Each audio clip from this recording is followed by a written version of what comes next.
Let's all go to VBS. Let's all go to VBS and learn about God. God's stories can't be beat. You'll hang on the edge of your seat.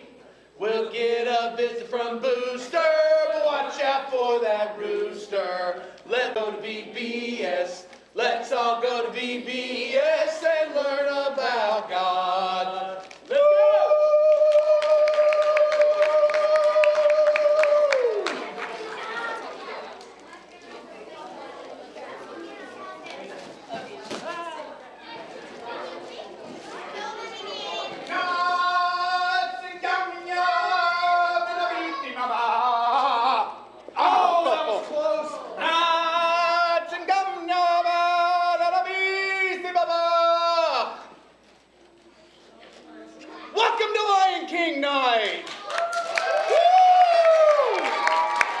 I'm excited to be here. My tail is excited to be here. We are going to have a great night because this is night 4. This is our final night of VBS. So sad. But I am excited to be here, even though I missed my opportunity for a great shot at a Sour Patch. One more? Let's try it. Oh, my tooth. Oh, man. Oh, my tooth. It was so high. There we go. I'm here all night. All right. How many of you have had a great time this week? All right. How many of you have been here every single night? All right. Give yourself a hand. That's awesome. All right. How many of you brought yourself tonight? That should be everybody. Everybody's hand should be up. All right, keep your hand up if you brought a friend. Did you bring a friend? Awesome. We got some friends here. That's awesome. And how many of you brought a Bible? Let's see it. You got a Bible? Hold it up. Awesome. And if you cheat, you might grab a Bible out of the row in front of you and go, look, I found a Bible. It's awesome. So, night number 1, we learned about Minecraft. All right, and building on the rock. Night number 2, Pirates of the Caribbean and the Pearl. All right, last night, that's tonight. Good Samaritan last night with Lilo and Stitch. But tonight, we're going to do the Lion King. Tonight, we're going to learn about the prodigal son. Because who's seen the Lion King? It's one of my favorites. It's not my favorite, but one of my favorite Disney movies. I love it. My head hurts a little bit because Rafiki keeps hitting me on the top of the head with his stick. But in that movie, one of the things that's going to tie into what we're doing tonight, and you're going to learn about here in a little bit, is young Simba, gets himself into a little bit of trouble. All right, do you remember? He goes to the area that he shouldn't go. He went out beyond the plains. He went outside the Pride Land and got out in the land of the hyenas. And then when he was out there, his dad figured it out and came out to find him and help him. And unfortunately, something happened to his dad, and his dad ended up dying. It was a sad moment. Well, Simba thought that he was the one that caused his dad's death because somebody lied to him and told him that he was. And he took off. And then this little silly monkey, whose face is painted a little bit, tried to knock some sense into him literally. Just hit him on the head with a stick and he goes, ow, what was that for? And he goes, it doesn't matter, it's in the past. What he had done in the past didn't matter because his family needed him.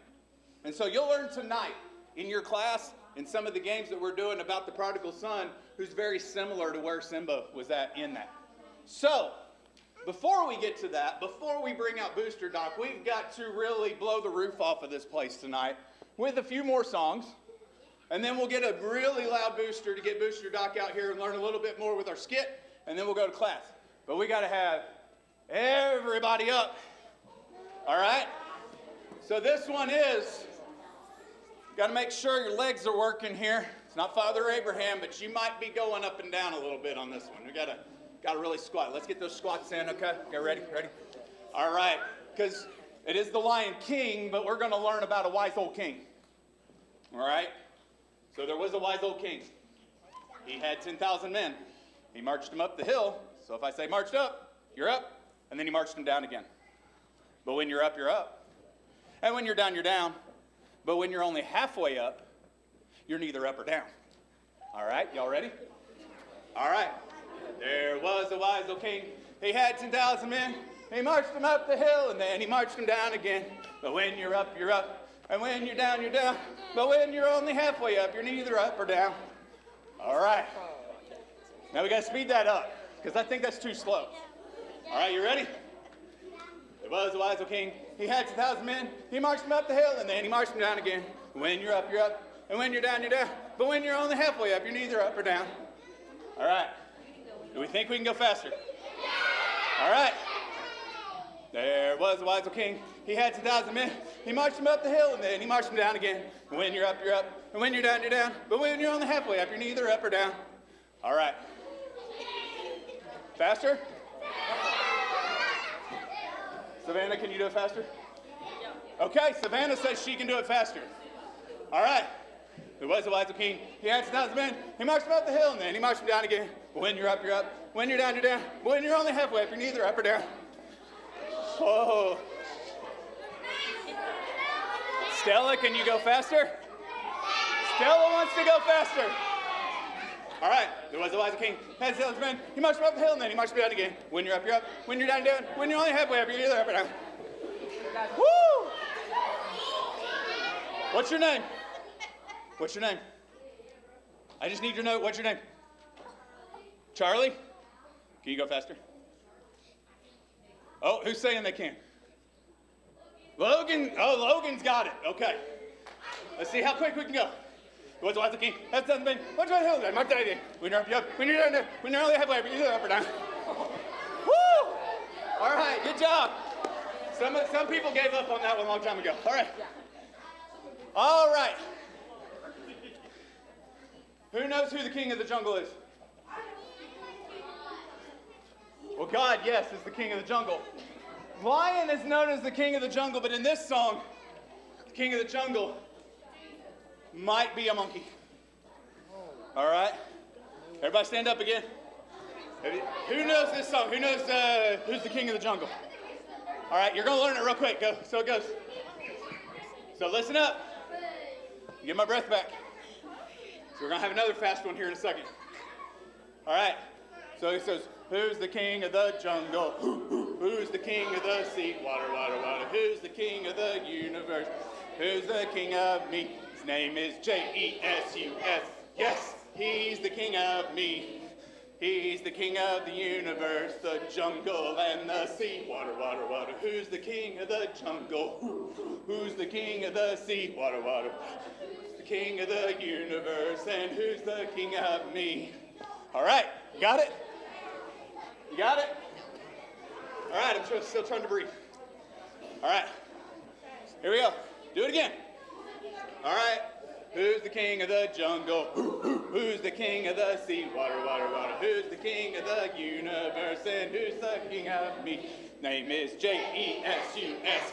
Yes, he's the king of me. He's the king of the universe, the jungle and the sea. Water, water, water. Who's the king of the jungle? Who's the king of the sea? Water, water, water. Who's the king of the universe? And who's the king of me? All right. Good job. Well, we got to stay in the jungle a little bit, but we're going to go to the wetlands. We got to find some hippopotamus. We got to find a hippopotamus. And this hippopotamus is a little crazy. He's got some things going on. All right? Got a lot of hand motions in this, and we'll speed this one up as well. So we're going to start slow. If you don't know this, follow along. We got to get our arms ready. All right? Here we go. This is our last one before we bring out Booster Doc. All right. Woo. All right. In the beginning God made the seas, and the forest filled with trees, and the mountain up so high. At the top he placed the sky, fingerprints are everywhere, just to show how much he cared. In the middle he had lots of fun, made a hippo that weighs a ton. Hip, hip, hip, hippopotamus, hip, hip, hooray, God made all of us. Hip, hip, hip, hippopotamus, hip, hip, hooray, God made all of us. All right, you got it? Woo! Oh, the hurt tech. All right, we're going to speed it up just a little bit. All right, here we go. All right. Woo! You ready? You ready? Audrey, you ready?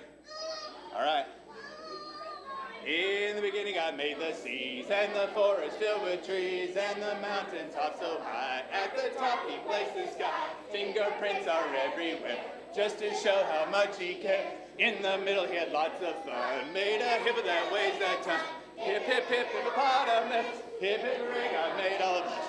Hip, hip, hip, hippopotamus, hip, hip, hooray, God made all of us. Sammy wants to go faster. She's given the sign. She wants to go faster. All right, here we go. In the beginning God made the seas, and the forest filled with trees, and the mountain top so high. At the top he placed the sky, fingerprints are everywhere, just to show how much he cared. In the middle he had lots of fun, made a hippo that weighs a ton. Hip, hip, hip, hippopotamus, hip, hip, hooray, God made all of us. Hip, hip, hip, hippopotamus, hip, hip, hooray, God made all of us. All right. Merritt, do you think we can go faster? Merritt wants to go faster. All right.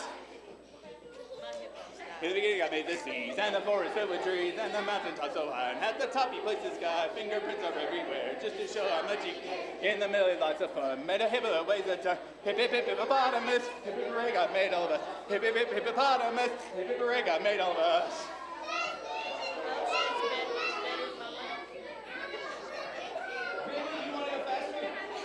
Vinny wants to go faster.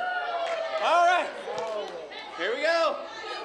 In the beginning God made the seas, and the forest filled with trees, and the mountain top so high. And at the top he placed the sky, fingerprints are everywhere, just to show how much he cared. In the middle he had lots of fun, made a hippo that weighs a ton. Hip, hip, hip, hippopotamus, hip, hip, hooray, God made all of us. Hip, hip, hip, hippopotamus, hip, hip, hooray, God made all of us.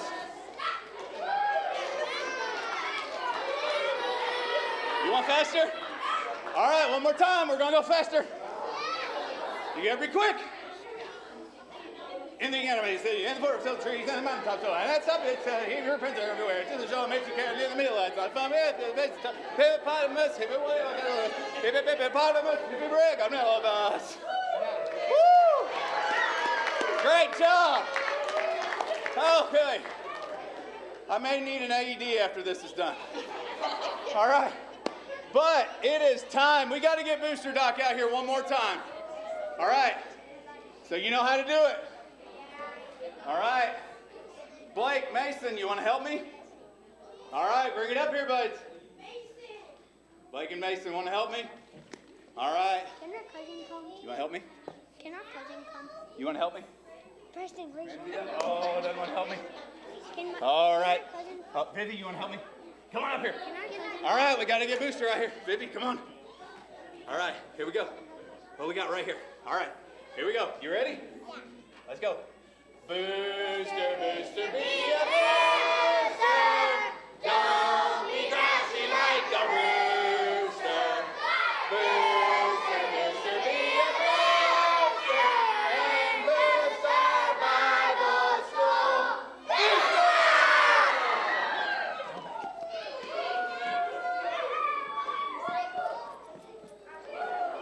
Great Scott!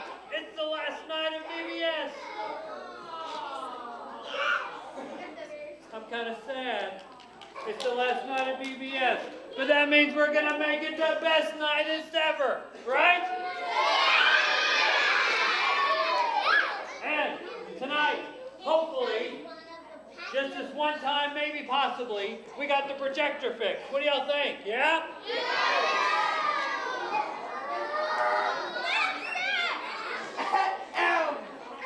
Man, I really do hope that it's fixed. And you'd better hope too, because I'm gonna be really upset if it's not. We're talking full-blown ruffled feathers here. I'm gonna be madder than a wet hen. You're gonna see me in a foul mood. I'll be hotter than the cooking oil down at the Colonel Sanders. I want to see a movie! Well, Grouchy, we don't want that to happen. Wait, did you bring your friends today?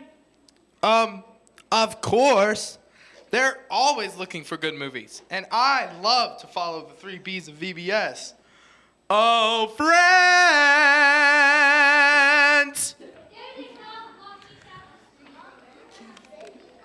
Well, I thought after last night the line would have gotten shorter.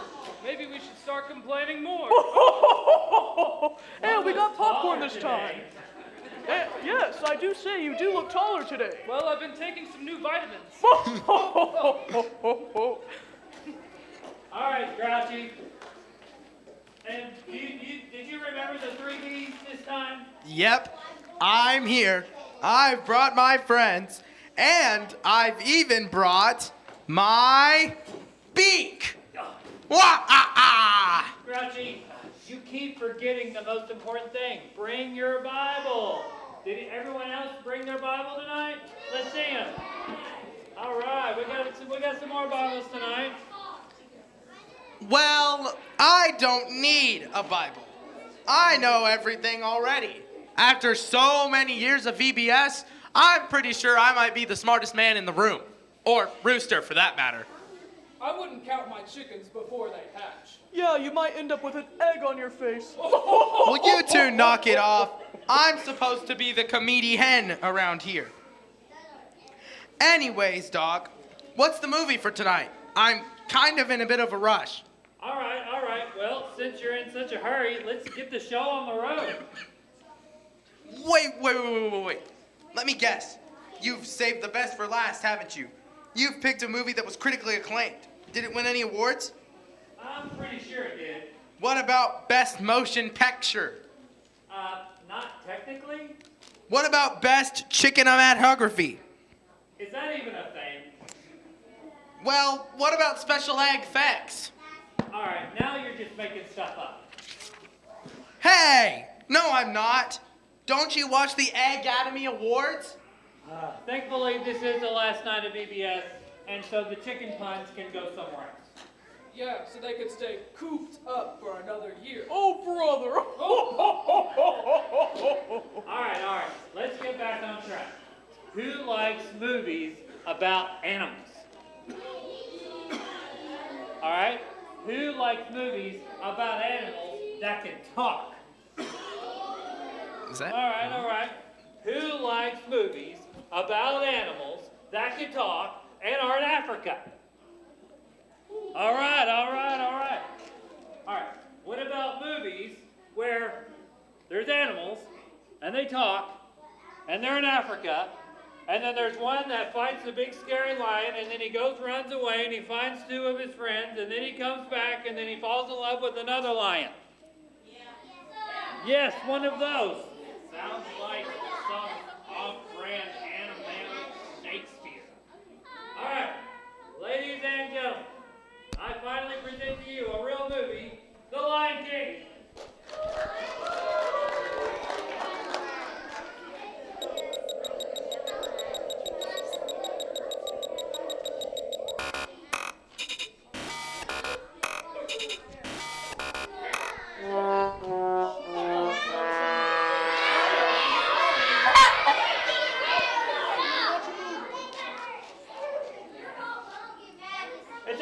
It's okay.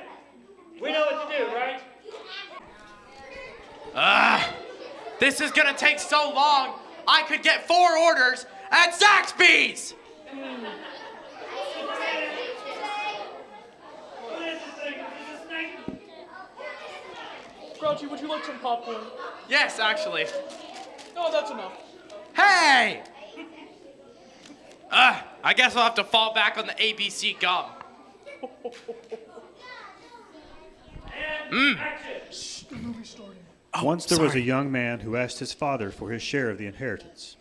He left home for a far country and wasted it all on wild living.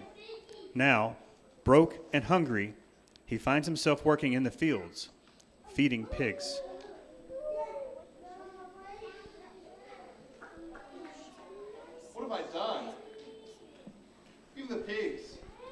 better than I do, and maybe I should just stay here forever.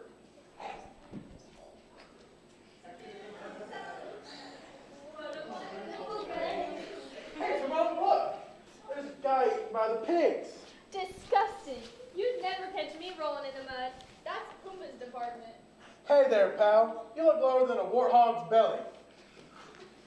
Who? What are you? Relax, kid. We're professionals. Professional, not warriors, that is. Name's Simone. This is Pumbaa. Hakuna Matata, buddy. Hakuna. What? Means no worries. For the rest of your days. Well, kinda. It's a great motto, but even we know sometimes you gotta face your problems too. I don't see how. I've lost everything. My father would never forgive me.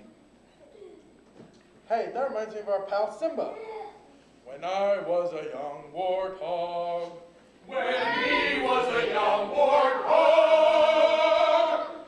Yeah, kid ran off thinking he messed up too bad to ever go home. But guess what? He did. We gave him the old Hakuna Matata, but when the time came, he had to go back. He was scared, but when he faced his past, he got his whole family back. Not to mention, he kicked out his evil uncle and saved the entire Pride Lands. No big deal. Well, that sounds great and all, but what if my father hates me? Kid, take it from me. Family's weird, but they're family. They might surprise you. Trust us, sometimes you gotta stop rolling in pig slop and roll back home instead. Well, walk back home. Rolling more Pumbaa's thing. Hey! While he was still a long way off, his father saw him and ran to him. My son, my son! So happy to see you! Father? I've sinned against heaven and against you. I'm not worthy to be called your son. Nonsense! This is my best robe! Put it on right now! Come with me! I'm gonna get you a ring! We're gonna kill the fatted calf! My son was lost and now he's found! Hey, who's chopping onions around here? Told you, kid. Family forgives. And cut. That's a wrap.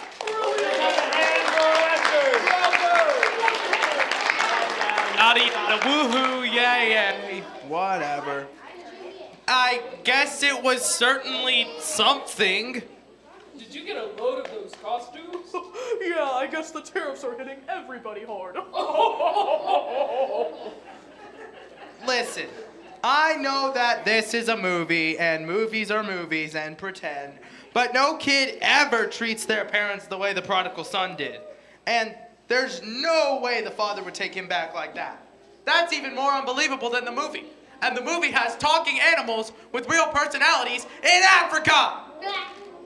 I know that Jesus' teaching isn't the same thing as what we see on the big screen, but the lessons are so much more important. Simba comes back to the Pride Land and is sorry for running away. He asks for forgiveness from his friends and his family, and they welcome him back. God does the same thing for us. When we get scared, we run away, and we make mistakes. He always welcomes us back, no matter what. So, you're saying that the prodigal son is like us and the father to God? Hey, Grouchy, you're finally catching on. It took us a whole week, but you're getting there. I guess learning more about this isn't such an awful idea? All right, great idea. How about this? Let's all sing Booster together, and then we'll be dismissed to class. Is that a good idea? Yeah! All right, let's start us off. Booster, Booster, be a booster. Don't be nasty like a rooster. Booster, Booster, be a booster. And booster,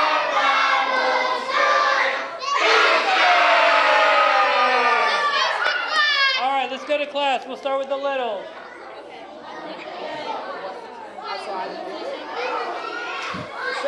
Thank you. Good job.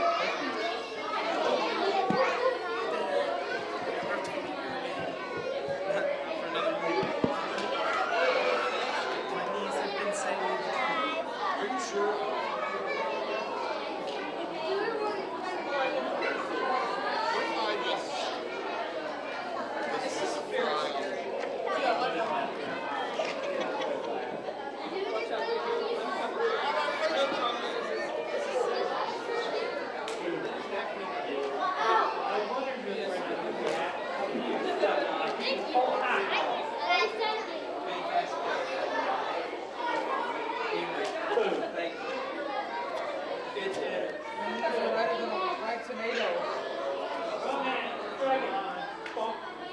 Anyway, clap, please. There's your clap.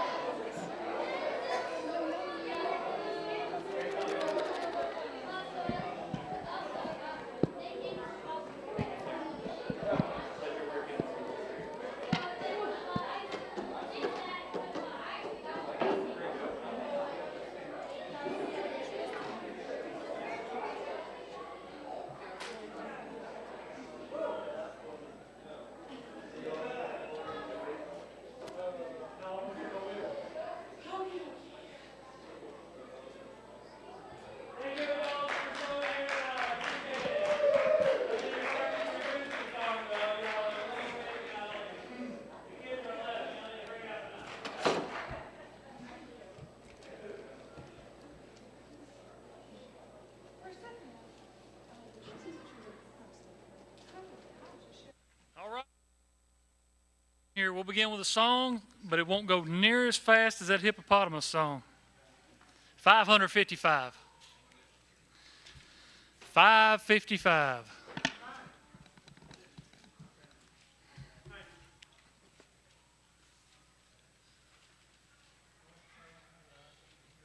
Seek ye first the kingdom of God and his righteousness,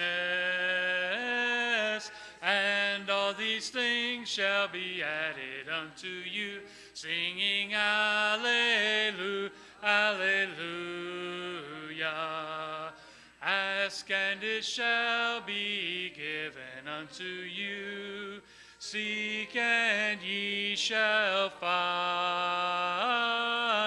Knock and the door shall be opened unto you, singing Alleluia, Alleluia.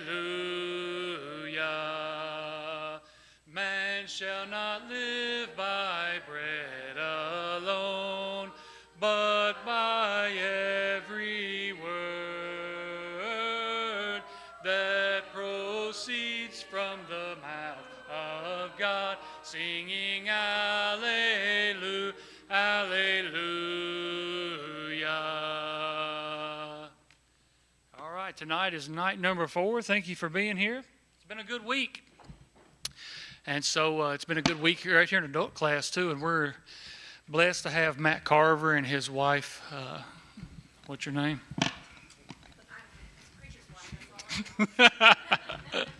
We're blessed to have Matt and his wife Deanna with us. We've known them for over 20 years. We met at a little gospel meeting at Rich Pond Church and became really good friends. We started a little small group with a couple other couples and have been friends ever since. They moved off to Terre Haute, Indiana and worked for a little while, and now they are working at the Burnt Hickory Church of Christ in Marietta, Georgia. So their 3 children are here with them tonight, Silas, Adeline, and Everly. So I hope you've seen them. We've had a good week together. So they said that they were coming, and I said, hey, pack enough to stay for the rest of your life. But they're here with us this week, and we're thankful for that. Matt, come on up.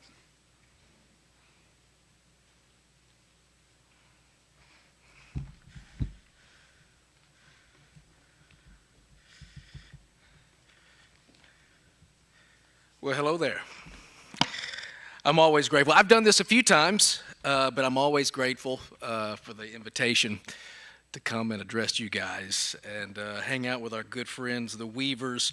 Although we do come from Atlanta, both me and my wife are Kentucky natives, so we've got our bona fides in a crowd like this. I'm from Trigg County, and my wife is from Warren County, over in Rockfield. So this is still home territory, so I do feel like I have some sort of home field advantage tonight. Go ahead and open your Bibles to Luke chapter 15. Luke chapter 15. So imagine you look up, you wipe a layer of sweaty concentration from your brow, and you hear a commotion down some distant hallway at work. You wonder what it is until finally you can't help but move towards the sound. You're too intrigued to do anything else. As you get closer, you recognize the familiar sounds of a party. There's music, there's laughter, there's excited chatter. Somebody runs past you in the hall and you stop them. What's all the fuss about down there? Oh, didn't you hear? John, the boss's son who quit last month and blew through all the stock options, well, he came back today and the boss has reinstated him fully into everything, into the family, into the business, all of it. Now he's throwing a party to celebrate. Isn't that great? And your response is, what about it? How would you feel about John's welcome back party? How would you feel, moreover, if you happened to be John's brother, getting the news that your wayward younger sibling had returned back and your pops, the old man, welcomed him back with open arms? Something tells me you might feel about that situation the same way that I would feel about that situation. And I think therein lies a problem. Something about the way that scene would play out in our lives, something in the emotional response that we would probably have as a sort of knee-jerk reaction to that situation, tells us that maybe all is not well in our heart of hearts. Now, if you grew up around church, you probably recognize the bones of that story. It's the parable that we're going to look at tonight in Luke chapter 15. And I think our gut level reaction to the story I just told signals that maybe this classic parable, the parable of the prodigal son, has been classically misnamed. Because there's more going on here than just the reckless, short-sighted immaturity of a wayward and extravagantly wasteful son. Because as it turns out, there's more than one son who's lost in this story. But before we can go any further, we need to get our bearings. The parable of what I'm going to call the lost sons is actually the third story in a string of parables that Jesus tells in Luke chapter 15. Why, we should be asking, did Jesus tell all three of those stories? Well, if you open your Bible to Luke chapter 15, let's read the first two verses together. Luke chapter 15, starting in verse 1. Now the tax collectors and sinners were all drawing near to hear him, that is, to hear Jesus. And the Pharisees and the scribes grumbled, saying, "This man receives sinners and eats with them." So why did Jesus tell this story? Anybody?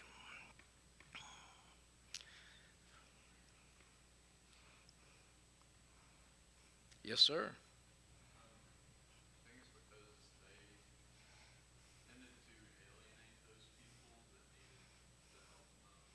All right, yeah, you're not wrong. Tax collectors and sinners were all crowding around Jesus to hear what he had to say and to see what he was up to. But then, hold on to your pews, the religious people, the Pharisees and the scribes, grumbled and criticized Jesus. This man receives sinners, and he even eats with them. So Jesus tells this story and the other two stories in response to a criticism. A criticism that he received sinners and he ate with them. And we know these stories are meant to go together because they're all held together by the same thematic word. Can you guess what that word is? It shows up in all three of the stories that Jesus tells in Luke 15. It's the word lost. Shows up in verses 3 through 6 a couple of times. Shows up again in verse 9. Shows up again. Verse 24 shows up again in verse 32. That one word lost, holding all the stories together. The first story is the story of the lost sheep and a shepherd who leaves his flock of 99 to go find the one that's lost. The next story is the story of the lost coin, which a woman misplaces somewhere in her house. Now, I'm drawing on your Sunday school knowledge here. Do you remember what happens when both the shepherd and the woman finally locate what they had lost? I'll give you a clue. You can look in verse 7, you can look in verse 10. They rejoice.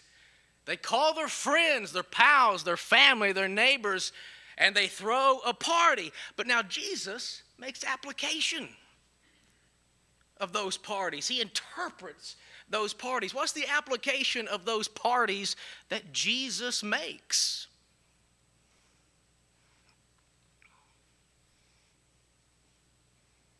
Oh, you know it. Just like the shepherd rejoices over the one sheep he finds, just like the lady who finds a coin that really she couldn't afford to lose, heaven itself rejoices when it locates what has been lost and misplaced. The party of the lady, the party of the shepherd, is simply a mirror of the party, the celebration, the raucous noise that unfolds in heaven every time a lost person repents and is found. And that brings us to the story that begins, there was a man who had 2 sons. Let's read that story together, shall we? Starting in verse 11 in chapter 15. There was a man who had 2 sons, and the younger of them said to his father, "Father, give me the share of property that is coming to me."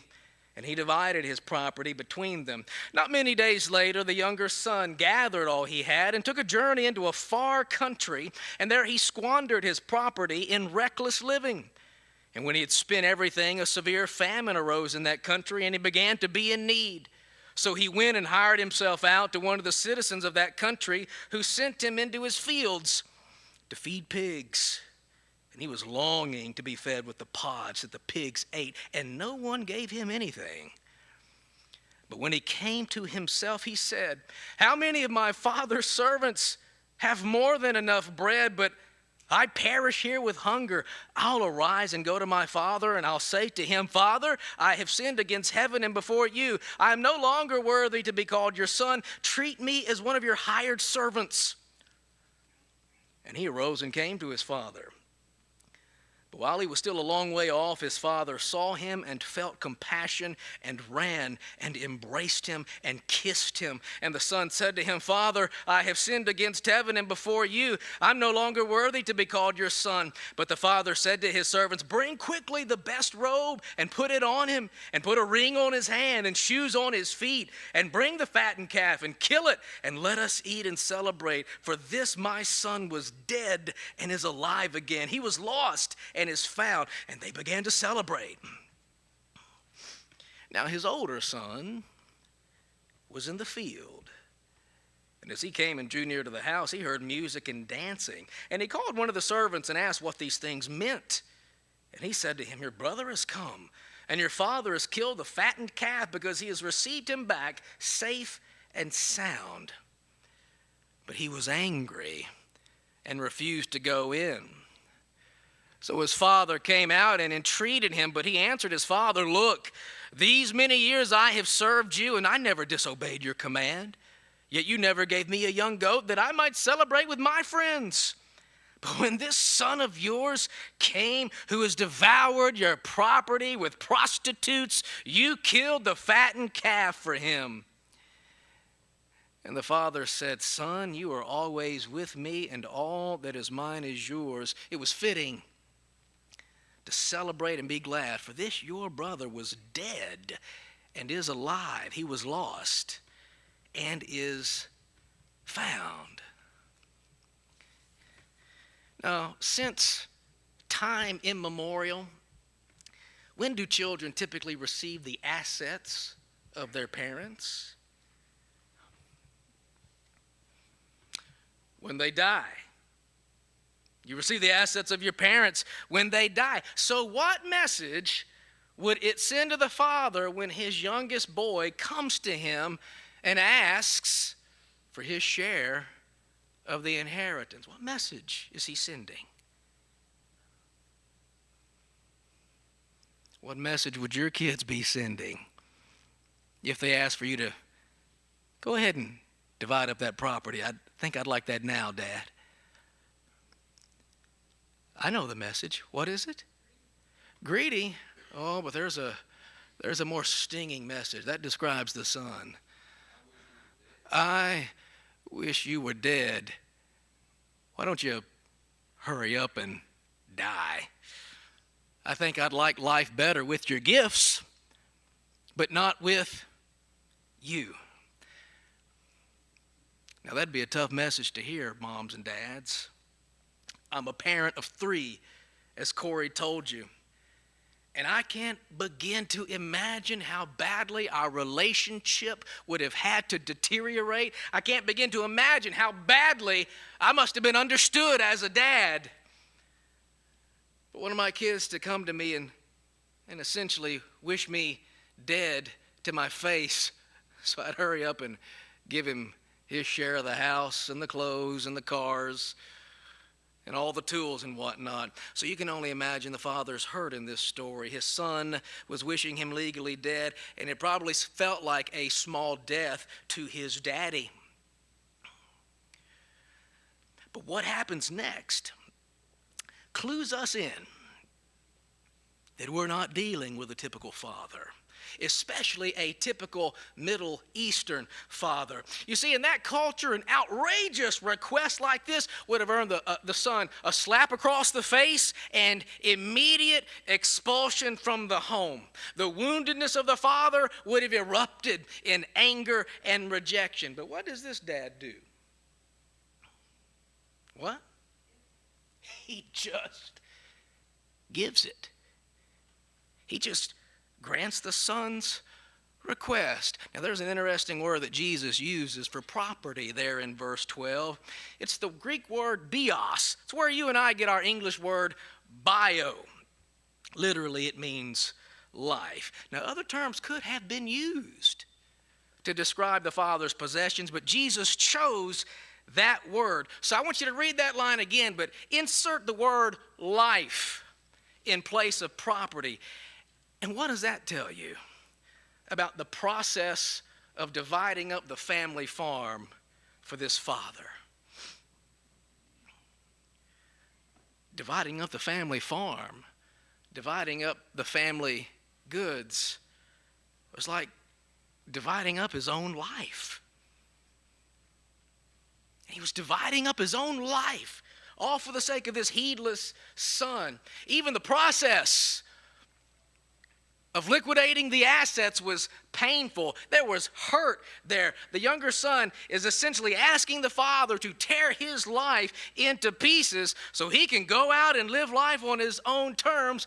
And this father does it without protest, without a slap in the mouth, which would have been perfectly appropriate in that culture, and without disowning him forever. Now, to add insult to the injury, the young son turns around and he immediately sells the property for some fast cash. The father's just divided up his life. And his son sells it for some quick money as soon as he can. But the insult goes a little bit deeper. You see, in Judean culture, agricultural land was scarce and it was precious. That means that farmers of all kinds, rich farmers, poor farmers, seldom lived on their own farmland. Instead, they lived in tightly compacted villages which allowed for maximum land area to farm. You can see the wisdom in that. So what happens between this father and son actually takes place within the confines of a tightly knit village, which means that this is no private affair. Sometimes, if you're like me, you probably imagine this story and the farmer's house is on some tall hill distant and separated from everybody else. And this little spat takes place within the privacy of their own home. But oh no!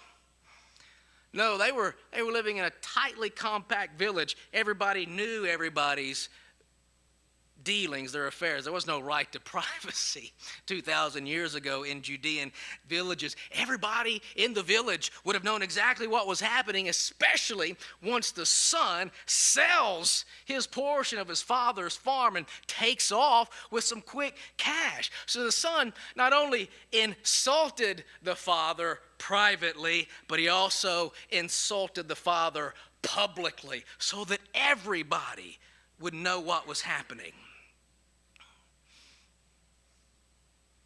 Yes, sir.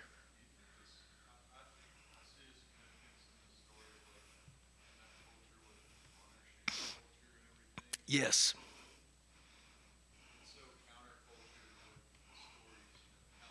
Mm. Mm-hmm.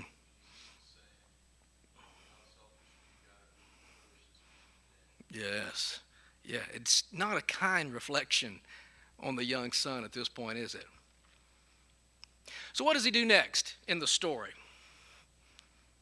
What does the young son do after he liquidates his part of the family farm?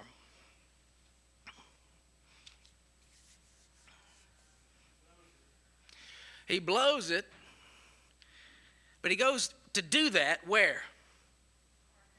In a far country. Now, around the time of Jesus, and you would have only known this had you lived in that time and been one of Jesus' original listeners. But around the time of Jesus, a Jewish custom had developed. Comes out to be in our language, the cutting off ceremony. Can you guess who the cutting off ceremony was designed for? Any Jew who lost their inheritance among the Gentiles. Any Jew who lost their inheritance among the Gentiles would be subject to a cutting off ceremony, which was a village-wide tradition. So to be cut off in this way meant that not only was he no longer an acknowledged member of his father's house, he was no longer an acknowledged member of us. He's not welcome back here. Not after he goes and does that. So what happens to the young man once he gets into the far country? What was your term back there? He blows it. But is he in a Jewish country or a Gentile country? He's in a Gentile country. Jews don't farm pigs, and that's where he finds himself. He goes and blows his inheritance in a Gentile country. So what he quickly gathered from his father, he quickly scatters into the wind with his reckless, his prodigal, his extravagantly wasteful living. And then what happens? A famine hits, and he doesn't have enough in his pockets to survive. Now, I want you to notice the trajectory of the son's life to this point. He starts the story in his father's house with access to everything that belonged to the father. Then he moves away from the father, and this might sound like some of your teenage years, but life away from the father, maybe college, starts off really grand, full of life, frenzied activity, spontaneity, living well, friends, parties nightly. But then a life that continues away from the Father eventually spirals into the loss of everything. Resources are depleted, relationships dry up, and a kind of barrenness sets in that not only empties your pockets, but it empties your soul. How bad do things get for this young man? What's the clue in the story? He hires himself out, and then he starts to imagine what it might be like to taste the pig food. Now, Why do you think the young son just didn't go back home right then? I mean, let's be honest, you probably know some people. They're adults, but they run into financially difficult times, and lots of times, who's the first person they turn to? Well, mom or dad. Why not just go home at that point? What do you think?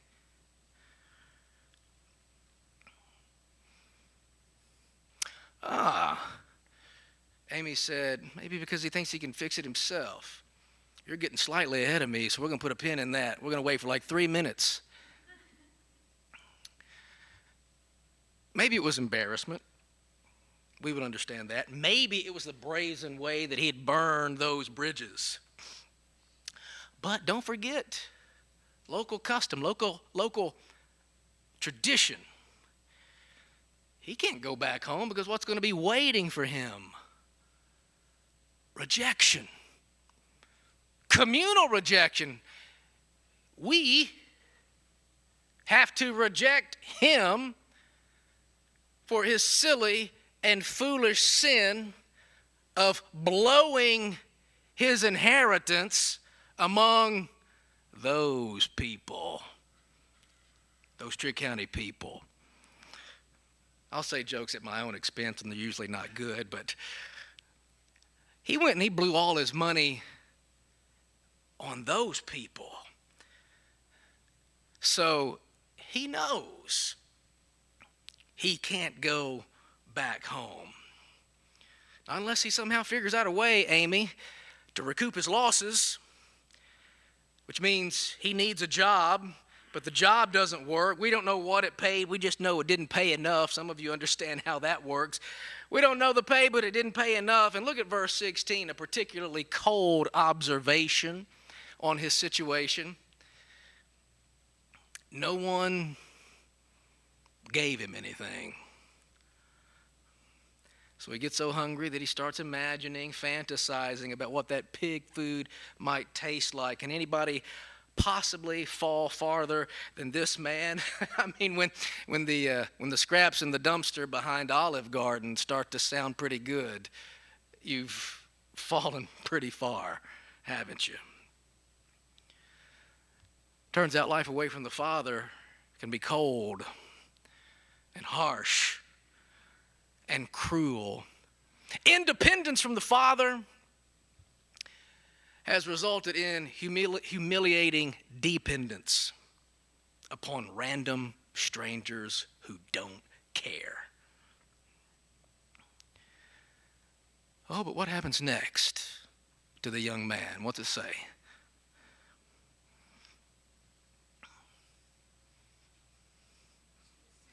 He comes to his senses. Some of your versions say he came to himself. Now, what does that mean? Well, it seems to be pretty obvious what that might mean, but I want you to take a second look. The implication of the son coming to himself is that up to this point, he wasn't himself. Away from his father, the boy was not truly himself. Away from the Father, he lost himself, misplaced himself, forgot himself. And only when his thoughts start to drift homeward and back to his Father again does he come to himself. Here's a lesson right here, Alvaton. We are never truly ourselves until we come home to the Father. However, this does not mean that the Son nor we fully understand what all this entails. So, to go back to Amy's comment, he devises another plan to recoup his financial losses. And what is the second plan?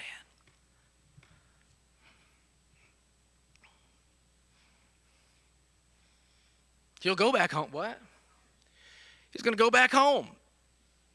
He's going to confess his silliness his sin against God and his dad for what he's done. He's going to admit that he's forfeited his right to be a son, and then he's going to ask to be what? A servant. Just make me one of the hired help. Now think of this. Is this a plan for reconciliation? Yes or no? Is the son thinking about how to be reconciled to his father and received back into the family? Right. He's just trying to survive. This is not a plan for reconciliation. This is not a plan to be received back into the family. This is his plan to fix his problem. And his problem, as far as he was concerned, was the loss of the money. But he could still save himself by keeping the law, by honoring the tradition, grace unnecessary. He can manage it alone. He can manage it in the power of his own flesh. He can manage it in the power of his own intellect. He can manage it in the power of his own strong back. He can manage it in the power of his own bootstraps. But you see, in reality, the son's solution trivializes his real problem, just like every law-based approach to God trivializes the problem. Oh, you think you can work your way back into the Father's house? Back into his favor, good behavior in exchange for good rewards? You think this is just a matter of a broken law, a mishandled rule? Now, you and I, we can manage rules and laws, can't we? We do it every day. But what are you going to do about him? How are you going to manage him? What are you going to do about the relationship?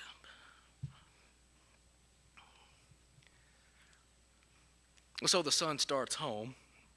You can probably imagine what was running through his head. He's going to be so mad. I bet I'll have to grovel before he takes me back. Will he even let me in the door? I bet some of you have had those thoughts about your parents from time to time. I can recall a few moments where some of those questions were running through my head.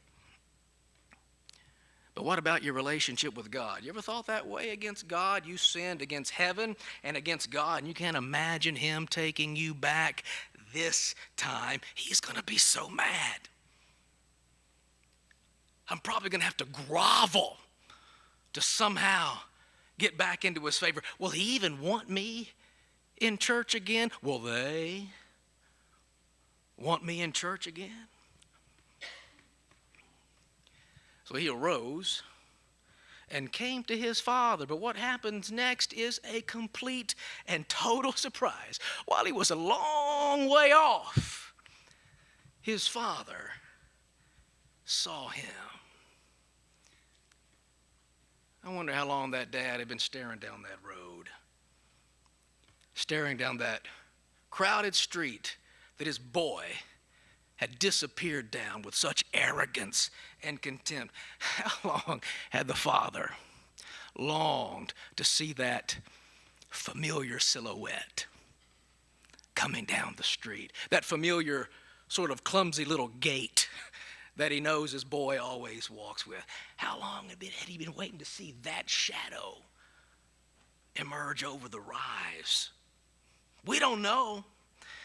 We just know that one day his father saw him while he was a long way off. What kind of father is this?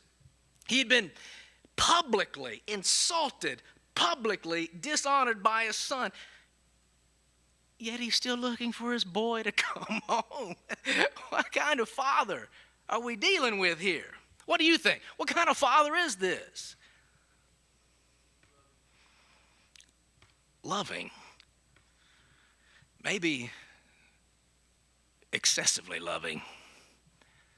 Maybe extravagantly loving. Maybe his love is prodigal, reckless, wild, loose, Maybe it's the kind of love that even we can't imagine. His father sees him a long way off. Now that distance is still meaningful. Let's not skip over that too quickly. This son is still far off because to this moment he still misunderstands the nature of his father. He still believes that he's got to solve this problem of separation on his own by keeping strictly to the law of his people. And also, he's far off because there's still a traditional community custom that forbids him from coming home. It's the cutting off ceremony because he lost his inheritance in the most shameful way possible for a Jew. So even if he comes back home, he'll never belong again. So if the son can't close that kind of distance on his own, who can? Who must close that kind of distance on his own? Or for him, rather, not on his own. Who must close the distance for him? Who does close the distance? Oh, come on, you know. What's the story say? His father runs to him. Now again, this may be another spot where the old pictures in our mind need revision. Maybe we see the father running down his long, winding driveway until he and his son meet in the middle, but that wouldn't be right. Remember what we said about village life in Judea earlier? Everybody lived in tight clusters of villages, even wealthy farmers. In fact, neighbors were so close that the Jewish Talmud prescribes putting a plank between the upper balconies of houses so you could just pass bread to your neighbor without breaking the Sabbath. That's how close the houses were. So nobody could have missed the dramatic scene unfolding between the father and the son. The father gathers up his long robes, takes them in hand, and takes off running down this narrow, crowded street towards his pig herder of a son. Now, can you imagine how humiliating that would be? This old, wealthy gentleman doing what only servants and kids did in those days, and running towards his son. People would have barely noticed that dirty, disheveled kid coming up the street. Everybody would have been fixated on that old man, that old, distinguished, successful landowner embarrassing himself in public, robes in hand and flashing arms and legs and knees all over the place. But look at what happens next. The father runs to him. What does he do? Embraces him. What else does he do? He kisses him. Embraces him and kisses him. The father closed the distance. And two things become true at the same time. Number one, the son learned something about the nature of his father that he clearly never understood before. And number two, no one in that village is dare going to suggest the cutting off ceremony after a display like that. Because now, in the father's arms, the son is both reconciled to the family and protected from any law demanding his condemnation or his being cut off from everybody else.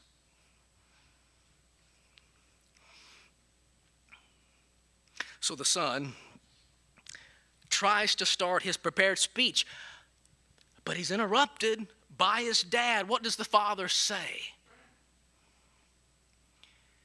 Give him what?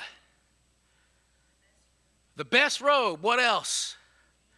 A ring and shoes, all signs in that day of ownership, signs of belonging, signs of family identity. Servants didn't get that kind of treatment. And then what does the father say after that? Let's throw a party. What do you learn about the father here? How does he feel about his boy?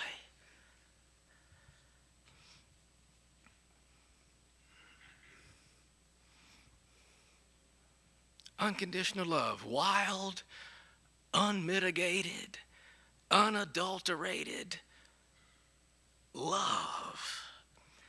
In fact, his love is far more prodigal than the prodigal son. Is there anything about the father's actions that surprise you? This is an open-ended question. I'm not looking for right or wrong answers. Just I want you to think about it. Are you surprised by anything the father does here? You can be honest. I'm not going to criticize.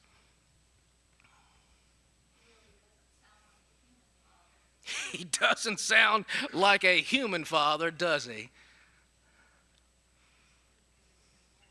He's still giving him his son more. Anybody else? Yes, sir.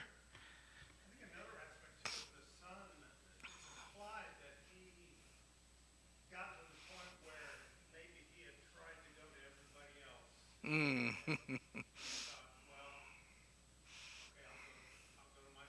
Mm.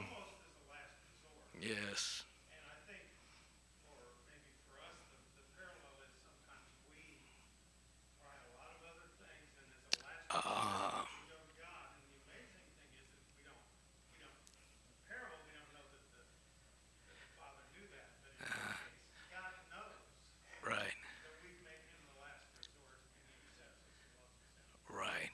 He doesn't say, don't come to me now. Right. Right. And I think there's where I find a surprise in some of the father's actions.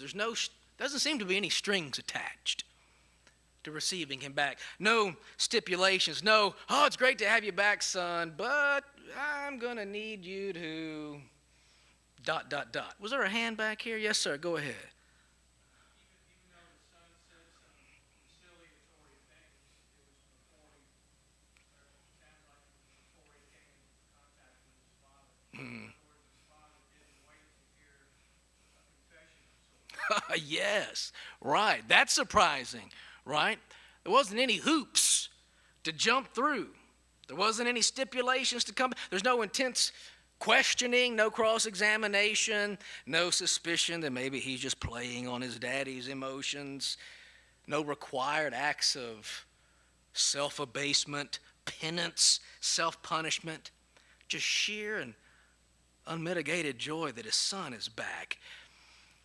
So get this, just like the lost sheep didn't find itself, the lost coin didn't find itself, the son does not find himself in this story.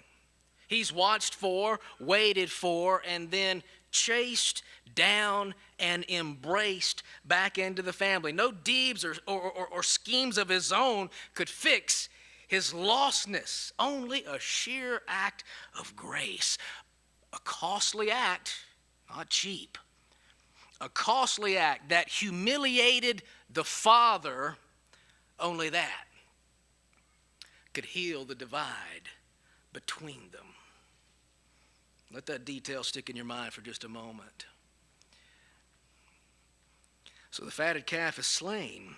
The music starts. Dancing, laughing ensue. Probably not a Church of Christ party, but hey, we'll give Jesus a pass on that. Dancing and laughing ensue. Jesus says it's an epic celebration. It's an epic celebration. But have you ever noticed that there are three interpretations given to the celebration in this story? Three explanations, three interpretations for what's going on with the banquet. The first explanation is given by the father himself. And the father says, verse 24, let us eat and celebrate, for this my son was dead and is alive again. He was lost and he's found. So the father sees the banquet as a celebration of a dead son come back to life, a lost son return to where he belongs. But then there's a second explanation. The servant who is nabbed by the elder son who re-enters the picture, and the elder son asks about the party, but what's the servant's explanation? Look at verse 27. Well, your brothers come, and your father has killed the fattened calf because he, the father, has received him back safe and sound. Now, there's a twist that just happens in the servant's explanation that I don't want you to miss. How does he describe the action of the father towards his son? Verse 27. How does he describe the action of his father towards his son? He has what to the son? Received him. What does the language of receiving remind you of? That's why we had to look at the context earlier. What does the language of receive remind you of that we've already covered? This man receives sinners. That's back in chapter 15, verses 1 and 2. That's what started the whole thing, the criticism of the Pharisee. This man receives sinners.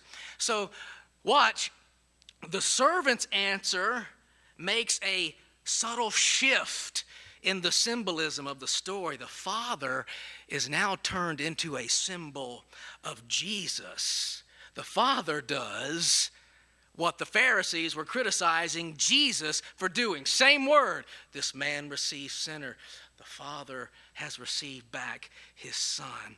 Jesus eats and receives sinners, and the Father does exactly the same. And of course, we know that it will ultimately be Jesus who reconciles lost humanity to himself through a costly act of humiliation. Flogging, beating, naked death on a Roman cross. But there's a third interpretation to the banquet. I'm going to try to hurry because I think my time is soon closing up. A third interpretation is given to the banquet. Do you know who gives it? It's the elder brother. He has his own view of the banquet. He looks at it and he says that this is essentially a grave injustice to himself. He's been the dutiful son, serving like a slave all these years. But, he tells his daddy, you killed the fatted calf for him. But here's my question to you guys. Did the father kill the fatted calf and throw the party for his returned son? I want you to look back at the servant's words. The answer, if we had more time, I'd let you mull it over. The answer is no. This is not a celebration because the son finally found his way back home. It's a celebration of the father's costly efforts to receive and reconcile with his sinning son. The glory of the feast, the honor, the credit of the feast doesn't belong to the son. Nobody's giving him a round of applause because he finally figured out how silly he was and, oh, we're going to celebrate you. This is a celebration of the Father's reconciling love. The honor of the feast, the glory of the feast goes to the Father who has brought his son back from the dead. His son didn't bring himself back from the dead. He was coming back into a deathly situation. He was coming back into the cutting off ceremony. He didn't bring himself back to life. The Father brought him back to life when he scooped him up in his arms and kissed him. The Father was the one who found him. He was lost the whole time. But his father moved him from lost to found. The older son foolishly thinks that his brother is the hero of the banquet, when in fact all the credit, all the honor goes to the Father. Jesus in disguise, by the way, goes to the Father because of his costly and incomparable generosity.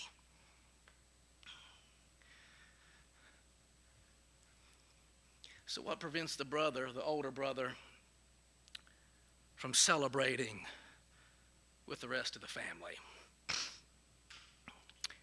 What's that? Jealousy? Okay. That's got to be part of it for sure. I propose this. Oh, do you have an answer? Go ahead.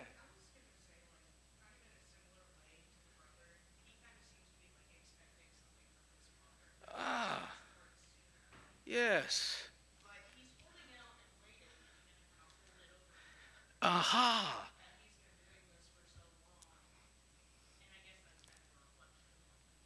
Yeah. He thinks he's owed something. You know why he thinks he's owed something? Because he understands the world through a lens of law. He only sees his brother as somebody who lost all the money and he didn't pay it back.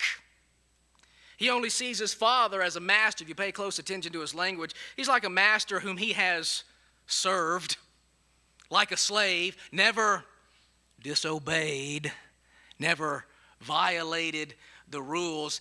He's operating on a transactional worldview. I work for you this much, you give me back this much. If I mess up, I will pay you in full and complete return and make perfect amends. You mess up with me, you pay me back in full and perfect amends, and then we're okay. I do exactly what you want, you give me exactly what I deserve. That's a law-based transactional worldview. And in a law-based transactional worldview, grace is not only odd, strange, and peculiar, it is downright distasteful. Makes a man not want to join a party. So the older brother doesn't go in. By the way, that's another public insult in that culture that they would have picked up on. If dad throws a party, all the sons are there. The son storms out or the son won't come in, everybody notices.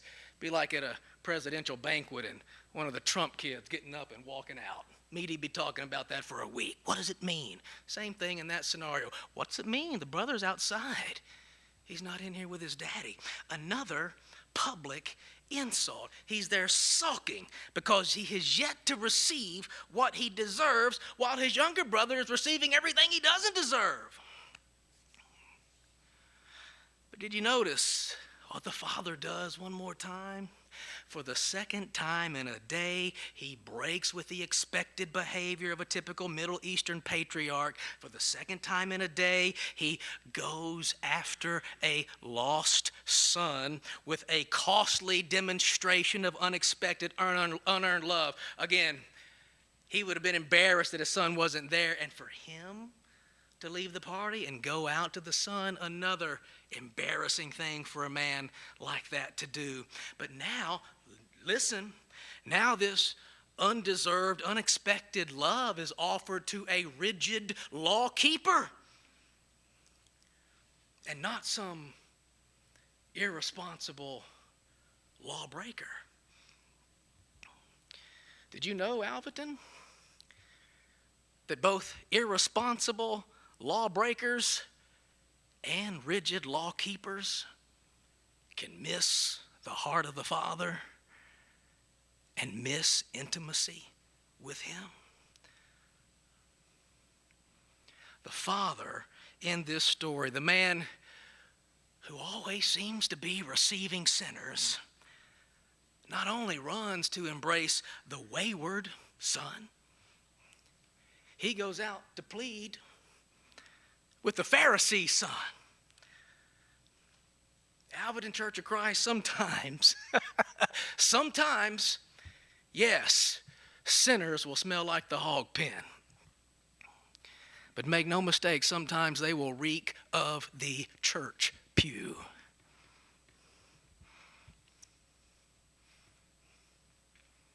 Now, did you notice there's no conclusion to this story? Only the Father's word that assures the elder son that just because his generosity extends to the undeserving doesn't mean there's nothing left for you. All that's mine is yours, the Father says. And what the elder brother does next is left up to you. You figure it out. This is the genius of Jesus at work, by the way. Will the one who thought his father owed him something for all his obedience finally surrender to grace?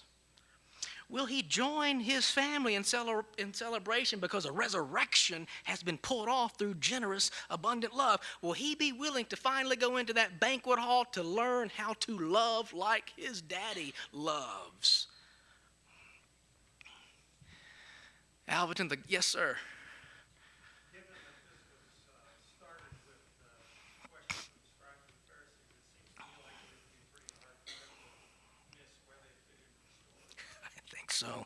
I think, though, once again, the genius of Jesus at work. A well-timed, well-placed story in which you are free to locate yourself within. So, Alverton, the God we meet in this story, as well as the previous two stories, continues to defy expectations. This is no God who pities from a distance or stands on the edge of eternity while waiting for all the silly and stupid sinners to figure out how silly and stupid they are and come groveling their way back to him. He's the God who will run down dusty roads for filthy degenerates. He is the God who will eat with people that nobody else invites, and he is the God who nobody else wants to touch. And then to top it all off, he goes to the cross. He wades through blood, spit, iron, loneliness, all because a sheep was lost, a coin was misplaced, and people like you and me were not where we belonged. And then after he bore the weight of all that guilt, he turns an open tomb into an open door home. I'll close with a story about Edith. Edith didn't care anything for religion. But one Sunday morning, looking for something to sort of satisfy her inner discontent, she walks into a church not far from her apartment. The text that day that the preacher was preaching from was Luke chapter 15, verses 1 and 2, which the preacher read from the King James Bible, and that's an important detail in this story. It read in the King James, "Then drew near unto him all the publicans and sinners for to hear him.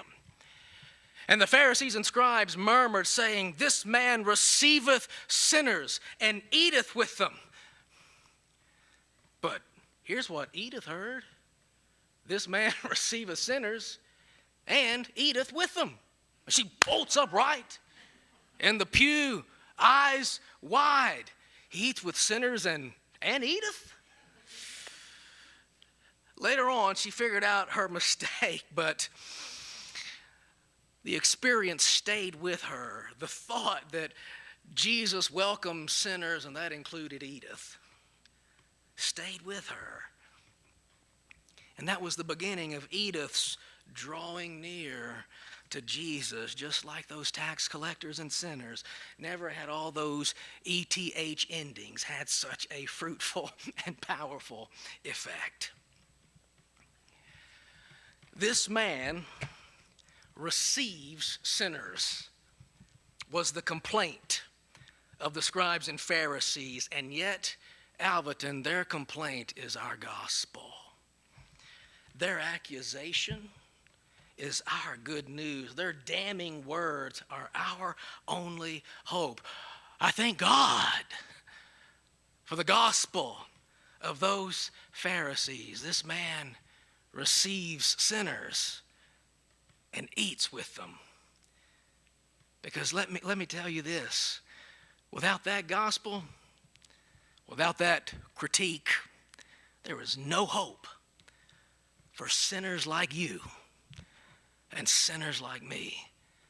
Thanks be to God for the gift of a Son who receives sinners and eats with them. Thank you so much for listening tonight. I apologize if I went over. It's been fun. I appreciate it.